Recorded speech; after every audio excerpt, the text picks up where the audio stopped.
Hey guys, welcome to It's Simplified. This is your host Priya and आज हम देखने वाले हैं हाथरस रेप केस। इससे पहले एक वीडियो मैं ऑलरेडी अपलोड कर चुकी हूँ इस टॉपिक पे एंड अभी हम देखेंगे कि जो रेप केस हुआ 14 सितंबर को, उसके बाद क्या क्या इवेंट्स हुए हैं उत्तर प्रदेश में और कैसे जो इवेंट्स हुए हैं उन्होंने पूरे देश को झकझोर कर रख दिया है, कैसे हमारे प्रशासन ने काम किया है एंड कैसे हम लोग चाहते थे वो काम करें और उन्होंने कैसे काम किया है, ये सब इस वीडियो में डिस्कस करेंगे। So guys, let's get start. तो सबसे पहले क्रोनोलॉजी समझते हैं क्या क्या हुआ हाथरस में। 14 सितंबर को जो ये वुमेन थी, ये अपनी मदर के साथ खेत में गई हुई थी फॉडर लेने एनिमल्स के लिए एंड वहाँ पे ये जो है ये वुमेन है जो ये वाल्मीकि कम्युनिटी से बिलोंग करती हैं, जिन्हें कि लोअर कास्ट समझा जाता है। हाथरस विलेज में ये जो वाल्मीकि कम्युनिटी है ये दलित कम्युनिटी है। तो ये 14 सितंबर को अपनी मदर के साथ गई हुई थी खेतों में घास लाने एंड जो 4 अपर कास्ट मैन हैं इसी गांव के, वो लोग आए, इनको वहाँ से उठा के ले गए एंड इनके साथ रेप हुआ। उसके बाद उन लोगों ने इन्हें ब्रूटली बहुत तरीके से पीटा एंड इनकी जो टंग थी वो कट गई एंड इन लोगों ने इतनी ब्रूटैलिटी दिखाई कि अज्यूम करना एंड उसको डिफाइन करना इन वर्ड्स बहुत ही मुश्किल है। इसके बाद इन लोगों ने क्या किया, रेप करने के बाद इन्हीं के दुपट्टे से, इनके गले में दुपट्टा बांध के इनको खेतों में घसीटते रहे अराउंड 50 और 60 मीटर्स, जिसकी वजह से इनको बहुत ज़्यादा इंजरीज आई। इनकी स्पाइनल कॉर्ड 2-3 जगह पर डैमेज हो गई। स्पाइनल कॉर्ड डैमेज हो गई तो उसके बाद इनकी बॉडी पैरालिसिस हो गई। उसके बाद क्या होता है, जो ये वुमेन है उनके भाई और उनकी मदर इनको पुलिस स्टेशन लेके जाते हैं। पुलिस स्टेशन में पुलिस वाले रिपोर्ट करने से मना कर देते हैं एंड इन्हें कहते हैं कि घर ले जाएं ये जो वुमेन है उनको। उसके बाद जो इनके वुमेन के जो भाई और इनकी मदर हैं ये इनको हॉस्पिटल में ले जाते हैं एंड वहाँ से इनको अलीगढ़ में एक हॉस्पिटल है उसमें रेफ़र कर दिया जाता है। ये अलीगढ़ के जो हॉस्पिटल है वहाँ पे जो डॉक्टर्स वगैरह हैं वो उनकी जो हालत है वो स्टेबल करने की ट्राई करते हैं, बट जो फैसिलिटीज़ होती हैं वहाँ पे वो इतनी अच्छी नहीं होती हैं कि उनकी हालत जो है वो स्टेबल हो सके। उसके बाद अभी तक 14 सितंबर से 20 सितंबर 6 दिन हो चुके हैं एंड पुलिस ने कंप्लेन लॉन्च नहीं करी है। जो 20 सितंबर को जब नेशनल मीडिया में जब खबर आने लगी हाथरस के रेप केस की, तो उसके बाद ही पुलिस ने एक्शन लिया और कंप्लेन लॉन्च हुई on the basis of SC/ST act. जो 4 जो अपर कास्ट मैन है जिन्होंने रेप किया उन पर SC/ST एक्ट के अंडर जो उसमें सेक्शंस हैं उसके अंडर जो है उन पर वही SC/ST एक्ट वाला जो कानून है वो लागू किया गया, ना कि रेप के चार्जेस लगाए गए उन पे। ये हुआ 20 सितंबर को। उसके बाद 22 सितंबर को विक्टिम जो हैं उनकी हालत में थोड़ा सा सुधार हुआ और उन्होंने अपना स्टेटमेंट दिया पुलिस को एंड हॉस्पिटल डिपार्टमेंट को कि उनके साथ रेप हुआ है। उन्होंने 4 लोगों के नाम भी बताए एंड जो अपर कास्ट मैन है उन चारों के नाम पुलिस को भी बताए गए एंड हॉस्पिटल डिपार्टमेंट उनको भी बताया गया बाय द विक्टिम। इसके बाद ही पुलिस ने 22 सितंबर को जो FIR है वो लॉन्च करी। इसके बाद क्या होता है कि 25 सितंबर को जो फॉरेंसिक साइंस लैब है उन्होंने सैंपल लिए जो गर्ल है उनके, बट तब तक 11 दिन बीत चुके थे क्योंकि 14 सितंबर को रेप हुआ था। तो उन्हें जो स्पर्म्स है, जो सीमेन है, उसका कोई निशान नहीं मिला वुमेन की बॉडी से एंड जो फॉरेंसिक साइंस की लैब है उन्होंने बोला कि रेप नहीं हुआ है। बट रेप जब होता है उसके 72 आवर्स में वो सैंपल्स कलेक्ट करने होते हैं, तो 11 डेज में वैसे भी जो सबूत रहेंगे वो मिट चुके होंगे। तो ये जो यूपी पुलिस अभी दावा कर रही है कि रेप हुआ ही नहीं है, ये एक तरफ से सरासर झूठ है, क्योंकि जो विक्टिम है वो खुद बोल चुके हैं कि रेप हुआ है। फिर जब अलीगढ़ में इनकी हालत में सुधार नहीं हो रहा था तो उसके बाद इन्हें दिल्ली सफदरजंग में रेफर कर दिया गया।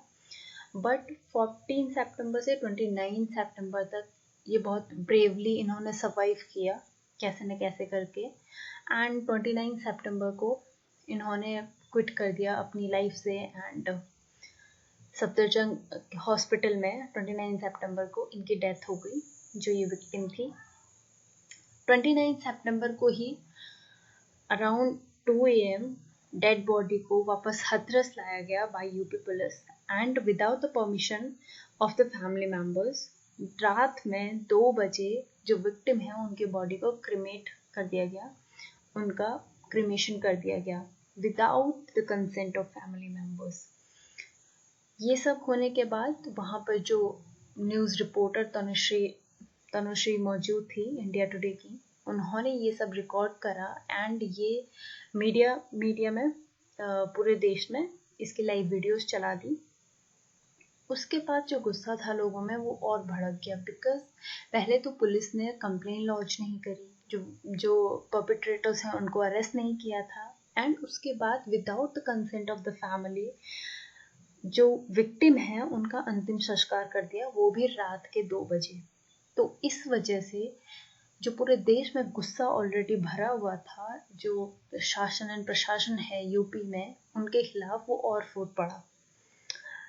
तो 2 बजे रात के क्रिमेट कर दिया गया बॉडी को। एंड जब मीडिया ने पुलिस ऑफिसर्स जो वहाँ मौजूद थे उनसे जानने की कोशिश करी कि क्यों विक्टिम की जो फैमिली है उनको अलाउ नहीं किया गया क्रिमेशन में, एंड बॉडी उनको क्यों नहीं सौंपी गई, जब उन्होंने बोला था जो विक्टिम है कि अगर मेरी डेथ भी होती है, उन्होंने अपने ब्रदर से बोला था कि अगर मेरी डेथ भी होती है तो एक बार मुझे घर ले जाना है एंड घर में ही मेरा क्रिमेशन कराना। तो ये चीज़ क्यों नहीं लागू की गई एंड फैमिली को क्यों नहीं राइट्स दिए गए कि वो अपनी बेटी का क्रिमेशन कर पाए। इसके बाद पुलिस ने कोई जवाब नहीं दिया इसके रिगार्डिंग भी।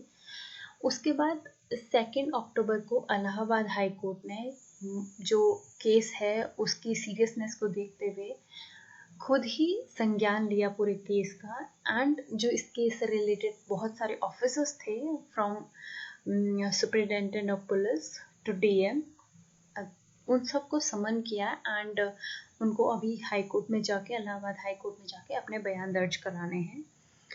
फिर अक्टूबर 3 को क्या होता है कि जो स्टेट गवर्नमेंट है, जब पूरे देश में इतना गुस्सा पूरा सड़कों पर उतर आए थे लोग, एंड यूपी गवर्नमेंट में जो CM है उनके रिज़ाइन की बात कर रहे थे, तो फिर अक्टूबर 3 को गवर्नमेंट ने जो 3 ऑफिसर्स थे including the superintendent of police, उन तीनों को सस्पेंड कर दिया गया। उसके बाद 3 अक्टूबर को ही जब अपोजिशन पार्टी के जो लीडर्स हैं राहुल गांधी एंड मेनका गांधी, वो लोग हाथरस जाने वाले थे, उनको रास्ते में ही जो पुलिस फोर्सेस हैं यूपी की, उन्होंने दिल्ली नोएडा बॉर्डर पे उनको रोक दिया। इस इंसिडेंट में जो मेनका गांधी हैं उनके साथ बहुत बुरा व्यवहार भी किया गया by the police officers and by some police officer.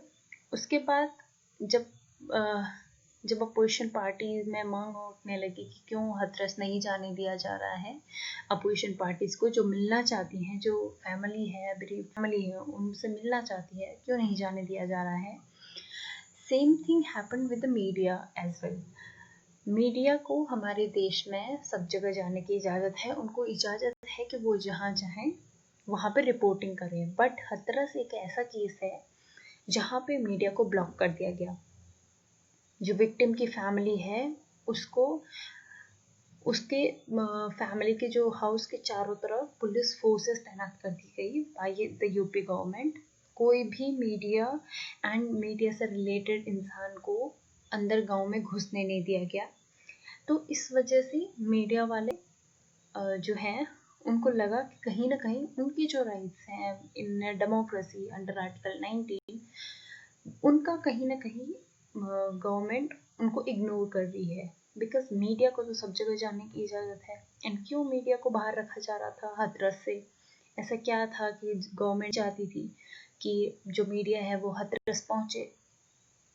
तो ये सब हुआ एंड एट लास्ट 4 अक्टूबर को जो सीएम है उत्तर प्रदेश के योगी आदित्यनाथ जी, उन्होंने सीबीआई इंक्वायरी के लिए रिकमेंडेशन भेजी है। तो अभी देखते हैं कि केस में और क्या क्या मोड़ आए हैं। तो सबसे पहले देखते हैं कि फेलियर ऑफ द गवर्नमेंट कहाँ कहाँ पे रहा है। ये एक ऐसा केस है जहाँ पे हर एक कदम पे गवर्नमेंट, पुलिस, प्रशासन सब फेल नजर आता है, उत्तर प्रदेश में पर्टिकुलरली। सुप्रीम कोर्ट ने एक केस में जजमेंट दिया था कि अगर किसी वुमेन का रेप होता है एंड अगर वो वुमेन खुद टेस्टिमनी देती है कि हाँ मेरे साथ रेप हुआ है, तो इससे बड़ा विटनेस कुछ नहीं हो सकता है। एंड इस चीज़ की टेस्टिमनी के लिए ये इनफ है कि वुमेन खुद बोले कि हाँ मेरे साथ रेप हुआ है। इस केस में क्या हुआ, 22 सितंबर को जो वुमेन थी उन्होंने खुद, जो हॉस्पिटल डिपार्टमेंट था एंड पुलिस डिपार्टमेंट था, उनको खुद स्टेटमेंट दी कि इन 4 लोगों ने, उनके नाम भी बताए गए, इन 4 लोगों ने मेरे साथ रेप किया है। बट स्टिल पुलिस ने ये मानने से इनकार कर दिया कि उनके साथ रेप हुआ है। जो गवर्नमेंट ऑफिशियल्स हैं योगी सरकार में, उन्होंने खुद मानने से इनकार कर दिया कि जो वुमेन है उनके साथ रेप हुआ है। जो डीएम है हाथरस के, उन्होंने जो विक्टिम है उनके फादर के पास गए, उनको समझाया या धमकाया, वो तो आप वीडियोस वगैरह देख रहे होगे ऑनलाइन, आपको पता लग रहा होगा कि अगर वो इस केस में ज़्यादा मीडिया वालों के, जो मीडिया वाले बोल रहे हैं उसके अकॉर्डिंग जाते हैं तो उनको बाद में बहुत दिक्कत होगी। ये जो डीएम है वहाँ के, उन्होंने बहुत, जो विक्टिम के फादर हैं उनको धमकाया एक तरफ से। उसके बाद उनकी वीडियो वायरल हो गई एंड पूरे मीडिया हाउसेस, पूरे मीडिया में वही वीडियोस चलने लगी जो डीएम थे उनकी। तो डीएम का किसी विक्टिम के घर जाना एंड उनके फादर को बताना कि उनके लिए क्या सही रहेगा एंड क्या सही नहीं रहेगा, ये एक तरफ से दर्शाता है कि केस की जो इंटेंसिटी थी वो किस लेवल पे थी, कि जो डीएम है, जो डिस्ट्रिक्ट मजिस्ट्रेट है, वो खुद घर जाके विक्टिम के जो फादर हैं उनको बोल रहे हैं कि आपको इस गांव में बाद में भी रहना है, मीडिया वाले तो आके कल को चले जाएंगे। तो आप इंटेंसिटी देखिए एंड देखिए कि कैसे प्रशासन वर्क करता है, जो गरीब लोग हैं उनको कैसे धमकाया जाता है चुप रहने के लिए। ये डीएम वाला इंसिडेंट हुआ। उसके बाद जो बीजेपी के कुछ मंत्री हैं उत्तर प्रदेश में ही, उनके बहुत स्टेटमेंट्स आए और स्टेटमेंट्स में ये कहा गया उनके द्वारा कि रेप केसेस होते रहेंगे इंडिया में जब तक कि लोग अपनी बेटियों को ना सिखाएं कि कैसे रहना है समाज में, उनको तौर तरीके ना सिखाएं। तो इन जो वो बीजेपी के मंत्री हैं उत्तर प्रदेश में ही, उनका ये कहना था कि अगर वुमेन के साथ रेप होता है तो ये वुमेन की प्रॉब्लम है, क्योंकि इसके लिए वुमेन ही रिस्पॉन्सिबल है। तो ऐसे जो रिप्रेजेंटेटिव हैं इनको हमने वोट दे के चुना हुआ है ताकि ये ऐसे बाद में बोल पाए। उसके बाद आते हैं जो हमारी सेंट्रल गवर्नमेंट है, उस पर पूरे देश में पूरा प्रोटेस्ट चल रहे हैं, स्टूडेंट प्रोटेस्ट कर रहे हैं कि हाथरस में जो भी हो रहा है ये क्या हो रहा है, डेमोक्रेसी कुछ रह नहीं गई है, जुडिशरी को कोई सुनता नहीं है, लॉ एंड ऑर्डर कुछ रह नहीं गया है, पुलिस अपनी मनमानी कर रही है, जो प्रशासन है वो अपनी मनमानी कर रहा है। तो ऐसा क्यों हो रहा है? तो सेंट्रल गवर्नमेंट इस पर अभी चुप्पी साधे हुए है, from prime minister level to the minister in charge of women and child development. तो सबसे पहले बात करते हैं मिसेस स्मृति ईरानी, जो कि अभी हैं the minister in charge of women and child development. तो जब निर्भया कांड हुआ दिल्ली में 2012 में, तो जो स्मृति ईरानी है वो काफ़ी वोकल हुई उस टाइम पे। उन्होंने दिल्ली गई, वहाँ पे प्रोटेस्ट में पार्टिसिपेट तक किया, वुमेन राइट्स के लिए बहुत आवाज़ें उठी उस टाइम पे। बट इस टाइम उनकी चुप्पी कुछ समझ नहीं आ रही है लोगों को, क्योंकि जब आपको बोलना चाहिए जो गवर्नमेंट में चीज़ें हो रही हैं, एक रेप हो जाता है एंड जो पुलिस प्रशासन है पूरा उस रेप के केस को निगलेक्ट करने में लगा हुआ है, तो आपको बोलना चाहिए। आप मिनिस्टर इंचार्ज है वुमेन एंड चाइल्ड डेवलपमेंट के, आप नहीं बोलेंगे तो कौन बोलेगा। फिर उसके बाद आते हैं टॉप लीडरशिप पे। टॉप लीडरशिप हमारी देश में जिन मुद्दों पर बोलना होता है उन पर नहीं बोलते हैं, एंड जब लोगों को जवाब चाहिए होते हैं तब जवाब नहीं मिलते हैं लोगों को। हाथरस में केस हुआ, पूरी जो यूपी पुलिस है उसको नोएडा बॉर्डर पर लगा दिया गया ताकि जो अपोजिशन लीडर्स हैं वो हाथरस ना जा पाए। पूरे हाथरस के गांव को सील कर दिया गया ताकि कोई जो विक्टिम की फैमिली है उनसे ना मिल पाए। तो ऐसा क्यों बिहेव किया गया पुलिस के द्वारा, इसका कोई रिस्पॉन्सिबल एंड जो कॉन्क्रीट जवाब है कोई नहीं देना चाहता है। तो ये अभी जो आपको दिख रहा है ये है बहुत सारे आर्टिकल्स जो हाथरस केस पर लिखे हुए हैं, पूरे all over the world cover हो रहा है जो केस है। स्टूडेंट्स प्रोटेस्ट कर रहे हैं कि आखिर ये चल क्या रहा है, कब तक ये चलता रहेगा। 2012 में जब दिल्ली रेप केस हुआ उस टाइम सबको लगा कि finally something will change, finally हमारी गवर्नमेंट जागेगी कि इतने हीनियस क्राइम्स हो रहे हैं इंडिया में अगेंस्ट वुमेन, हमारी रैंक बद से बदतर हो गई वुमेन की सिक्योरिटी के इंडेक्स में। हम द वर्स्ट कंट्री हैं for the security of women in the world, but government इससे ज़्यादा हिंदू मुस्लिम पर ज़्यादा कंसंट्रेट कर रही है बजाय जो रियल इश्यूज़ हैं उन। उसके बाद देखते हैं फंडामेंटल राइट्स। इस पूरे इंसिडेंट में एक के बाद एक फंडामेंटल राइट्स को वायलेट किया गया। जो फंडामेंटल राइट्स कॉन्स्टिट्यूशन हमें ग्रांट करता है, हमारा कॉन्स्टिट्यूशन हमें 6 फंडामेंटल राइट ग्रांट करता है जनरली, एंड जब भी वो वायलेट होते हैं तो हम डायरेक्टली सुप्रीम कोर्ट और हाई कोर्ट जा सकते हैं अपने फंडामेंटल राइट्स की सिक्योरिटी के लिए। जो हमारी जुडिशरी है वो हमें भरोसा दिलाती है कि अगर हमारे फंडामेंटल राइट्स वायलेट होते हैं तो वो हमें प्रोटेक्शन देंगे फ्रॉम द एग्जीक्यूटिव। बट इस केस में क्या हुआ, फ्रॉम आर्टिकल 14 to 15, 17 to 21 सब राइट्स एक के बाद एक वायलेट होते रहे, बट किसी ने बट जुडिशरी ने तब तक भी बीच में इंटरवेंशन करना नहीं समझा। ओनली आफ्टर 2 अक्टूबर फाइनली जब हाई कोर्ट ने इंटरवेंशन किया इस केस में। सबसे पहले देखेंगे कैसे इतने आर्टिकल्स जो फंडामेंटल राइट्स हैं वायलेट हुए इस केस में। सबसे पहले आर्टिकल 15 एंड 17। आर्टिकल 15 बताता है discrimination on the basis of caste, race, religion and place of birth, जो कि इस केस में सब हो ही रहा था। जो वुमेन थी एंड जो उनकी फैमिली है उनके साथ डिस्क्रिमिनेशन तो होता ही था गांव में, बिकॉज जो गांव वाले हैं उनको लगता था कि जो वाल्मीकि कम्युनिटी है, जो दलित कम्युनिटी है, वो लोअर कास्ट के हैं एंड हम अपर कास्ट के हैं। तो ये कास्ट के बेसिस पर डिस्क्रिमिनेशन हो ही रहा था। सबसे पहले आर्टिकल 15 का वायलेशन हुआ। उसके बाद आर्टिकल 17 अबॉलिशन ऑफ अनटचेबिलिटी। हमारा कॉन्स्टिट्यूशन अनटचेबिलिटी के बारे में बताता है कि किसी के साथ भी अनटचेबिलिटी प्रैक्टिस नहीं होनी चाहिए। अनटचेबिलिटी का मतलब होता है अछूत, जिसको लोग छूते नहीं हैं। तो जो हाथरस वाला केस है उसमें जो वाल्मीकि कम्युनिटी है एंड जो वहाँ पे लोग अपर कास्ट के खुद को समझते हैं, खुद को बताते हैं, वो लोग टच नहीं करते थे जो दलित कम्युनिटी है उनको।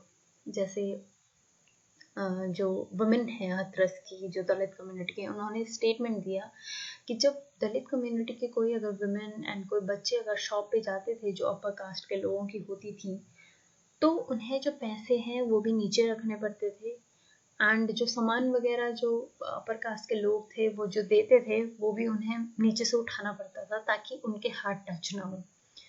तो ये अनटचेबिलिटी भी प्रैक्टिस की जा रही थी। तो 2 आर्टिकल 15 एंड 17 यहाँ पे वायलेशन हो रहा था। उसके बाद क्या हुआ, जब केस हुआ, रेप केस हुआ, उसके बाद जब फैमिली, विक्टिम की फैमिली पुलिस स्टेशन पहुंची तो उन्हें डिनाई कर दिया गया इक्वालिटी बिफोर लॉ। जो पुलिस वाले हैं उन्होंने मना कर दिया उनकी किसी भी कंप्लेंट को सुनने से और उन्हें ये कहा कि आप वापस घर चले जाइए। तो ये वाला जो है आर्टिकल 14 इक्वालिटी बिफोर लॉ, इसका मतलब होता है कि लॉ के सामने हर एक इंसान बराबर है, कानून के सामने कोई छोटा बड़ा नहीं होता, कोई अपर लोअर कास्ट नहीं होती है। बट यहाँ पे पुलिस ने ये इक्वालिटी बिफोर लॉ को साइड में रखा और जो दलित फैमिली है उसको बोला कि आप लोग वापस चले जाइए, जो अपर कास्ट के लोग हैं उनके खिलाफ नहीं बोल सकते हो आप। फिर आर्टिकल 14 का भी वायलेशन हुआ। उसके बाद फाइनली आता है article 21, that is right to life. Article 21 सिर्फ राइट टू लाइफ नहीं है। Article 21 right to life and dignity के अलावा इंक्लूड होता है इसमें the right of deceased person to have her body treated with respect subject to her tradition, culture and religion practised.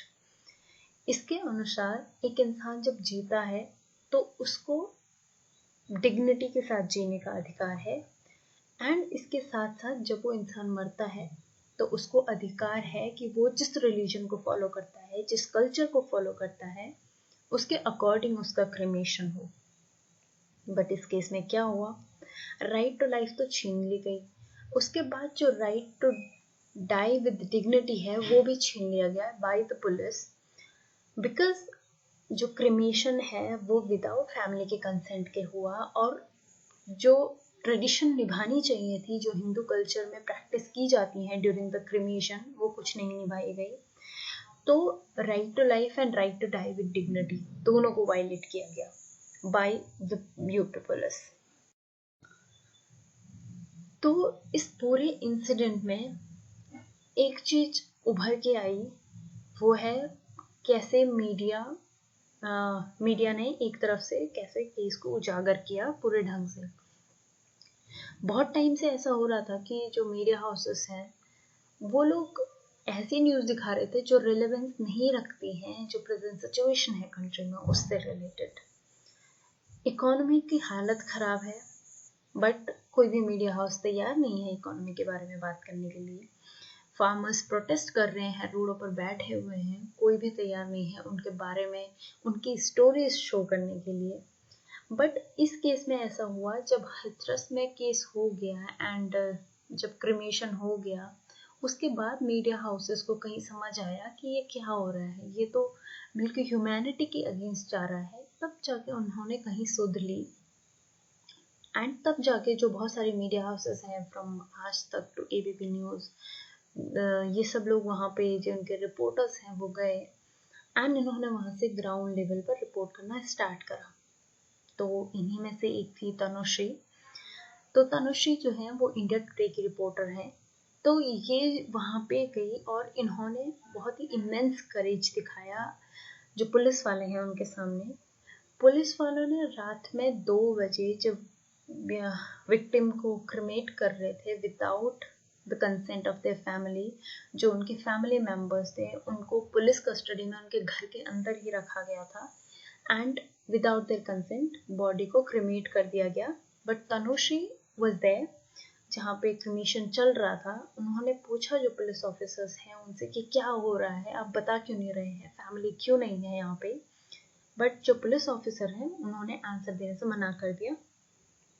आप internet पे अगर वो वीडियो सर्च करोगे तो आपको दिखेगा कि कैसे पुलिस आंसर देने से कतरा रही है, और जो पुलिस ऑफिसर वहाँ पे थे वो कैसे कह रहे थे कि आप डीएम से बात करिए, आप डीएम से बात करिए। तो क्यों डीएम से क्यों बात करिए, जब आप वहाँ पे साइट पे मौजूद हो, तो आप अगर ऑफिसर हो, आपके कमांड के अंडर सब कुछ हो रहा है, तो आपसे बात करनी चाहिए ना कि डीएम से।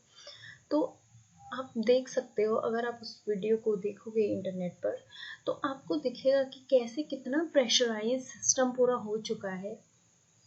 किसी को कुछ बोलने की इजाज़त नहीं है कि वो अपनी जो उनके अंदर रियल में चल रहा है वो कुछ बोल पाए बाहर। सिस्टम इतना कंट्रोल करके रखता है।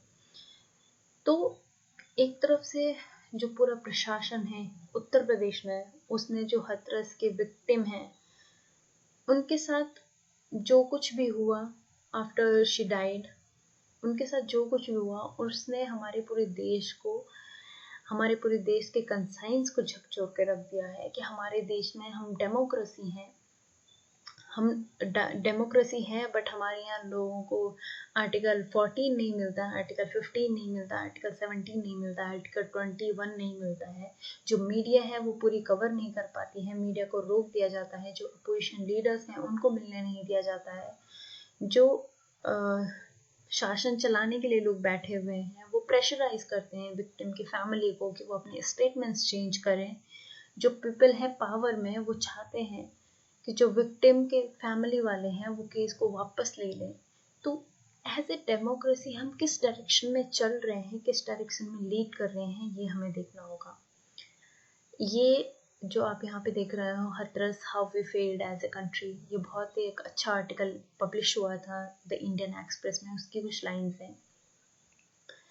As citizen of India, when we gave ourselves our constitution, we cast upon our judiciary the duty to protect our fundamental rights against any encroachment from the executive, irrespective of the religion we espoused or the caste forced upon us.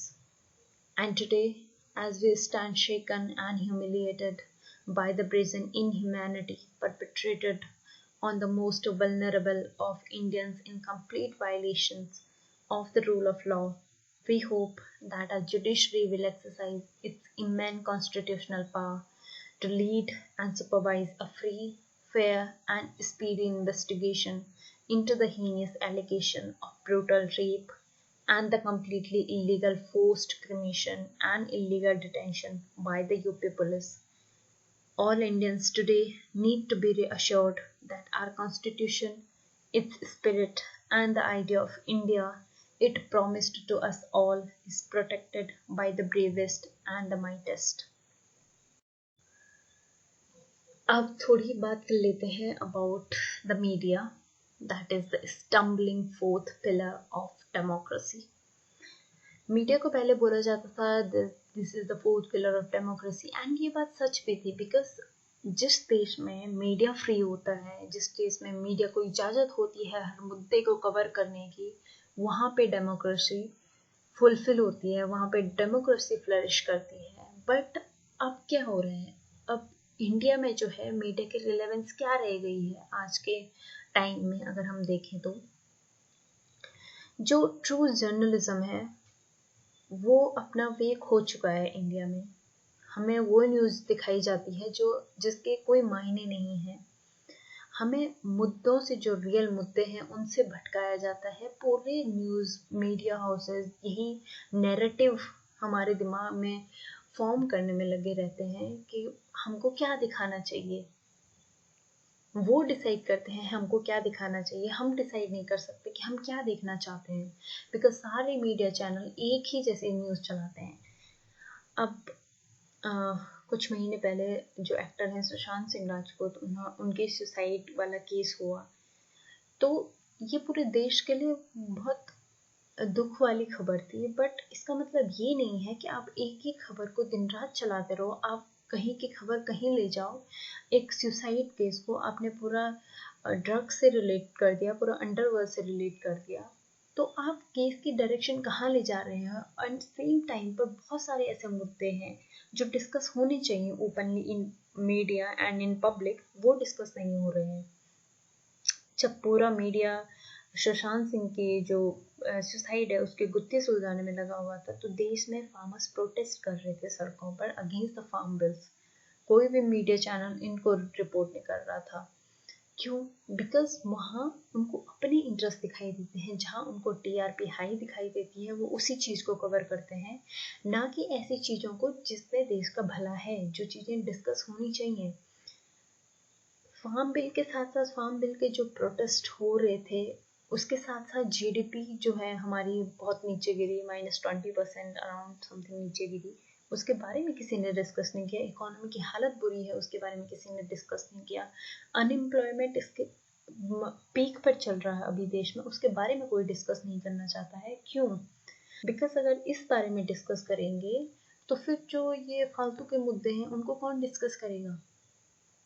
जो उनके TRP है वो कहाँ से आएगी? क्योंकि अब लोगों को आदत हो चुकी है फालतू की न्यूज़ देखने की, एंड जो न्यूज़ रिलेवेंस नहीं रखती है हमारी लाइफ में उसको देखने की।